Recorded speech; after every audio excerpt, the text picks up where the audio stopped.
ভারী বর্ষণ ও ভারতের উজানের ঢলে তিস্তার পানি বেড়ে বিপদসীমা ছুঁই ছুঁই করছে। এতে রংপুরের গঙ্গাচড়া উপজেলার নোহালী ইউনিয়নে ভয়াবহ ভাঙন ধরেছে। ঝুঁকিতে পড়েছে কয়েক হাজার হেক্টর আবাদি জমি, সরকারি বেসরকারি বিভিন্ন প্রতিষ্ঠান সহ হাটবাজার। ফলে আতঙ্কে দিন পার করছে নদীর পাড়ের মানুষ। লালমনিরহাটে তিস্তার নিম্নাঞ্চলে পানি প্রবেশ করেছে। তলিয়ে গেছে ধান, পাট, বাদাম, সবজি সহ বিভিন্ন ধরনের ফসলের ক্ষেত। দুর্ভোগে পড়েছে বন্যা কবলিত মানুষজন। তিস্তার পানি প্রবাহ নিয়ন্ত্রণে রাখতে ব্যারেজের ৪৪টি জলকপাট খুলে রাখা হয়েছে।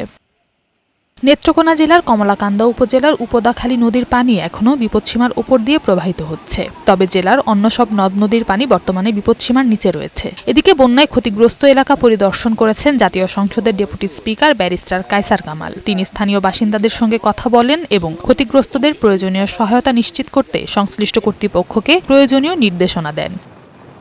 সুনামগঞ্জে জেলার নদ নদীর পানি ক্রমাগত কমছে। এতে আপাতত কেটে গেছে বন্যার আশঙ্কা। সুনামগঞ্জ পানি উন্নয়ন বোর্ড জানিয়েছে, জেলার সুরমা, কুশিয়ারা, জাদুকাটা ও খাসিয়ামারা নদীসহ সব নদ নদীর পানি বর্তমানে বিপদসীমার নিচ দিয়ে প্রবাহিত হচ্ছে। আগামী ২৪ ঘণ্টায় কিছু এলাকায় বৃষ্টিপাতের সম্ভাবনা থাকলেও বর্তমান পরিস্থিতিতে বন্যা সৃষ্টি হওয়ার কোনো আশঙ্কা নেই।